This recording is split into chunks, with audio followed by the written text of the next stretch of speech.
Magic pencil ಟೊಮಿಯ ಕತೆ. ಒಮ್ಮೆ ಒಂದು ಸಣ್ಣ ಊರಿನಲ್ಲಿ ಟೊಮಿ ಎಂಬ ಬಾಲಕನಿದ್ದ.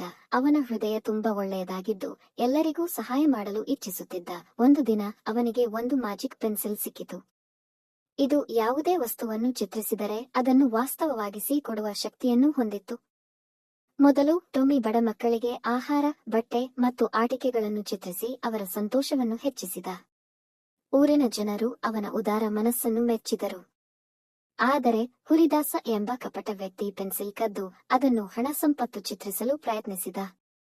ಆದರೆ ಮ್ಯಾಜಿಕ್ ಪೆನ್ಸಿಲ್ ಆತನ ಸ್ವಾರ್ಥವನ್ನು ಒಪ್ಪದೆ ಕತ್ತಲೆಯ ಹೊಳೆ ಹೊರಸೂಸಿತು. ಹೆದರಿದ ಹುರಿದಾಸ ಪೆನ್ಸಿಲ್ ಅನ್ನು ಟೊಮಿಗೆ ಹಿಂದಿರುಗಿಸಿದ. ಆ ಬಳಿಕ ಟೊಮಿ ಪೆನ್ಸಿಲ್ ಬಳಸಿ ಊರಿನಲ್ಲಿ ಶಾಲೆ, ಆಸ್ಪತ್ರೆ ಮತ್ತು ಉದ್ಯಾನವನ ನಿರ್ಮಿಸಿ ಸಮಾಜಕ್ಕೆ ಕೊಡುಗೆ ನೀಡಲು ನಿರ್ಧರಿಸಿದ. ಅವನು ತನ್ನ ಸ್ನೇಹಿತರಿಗೆ ಮತ್ತು ಕುಟುಂಬಕ್ಕೆ ಉಡುಗೊರೆಗಳನ್ನು ಸೃಷ್ಟಿಸಿ ಅವರ ಸಂತೋಷವನ್ನು ಹೆಚ್ಚಿಸಿದ.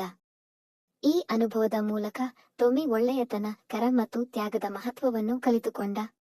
ಅವನು ಮ್ಯಾಜಿಕ್ ಪೆನ್ಸಿಲ್ಗೆ ಮುಗಿಯುವ ಶಕ್ತಿಯ ನೆನಪಾಗಿ ಅದನ್ನು ಉತ್ತಮ ಕೆಲಸಗಳಿಗೆ ಮಾತ್ರ ಬಳಸಲು ಪ್ರತಿಜ್ಞೆ ಬದ್ಧನಾದ.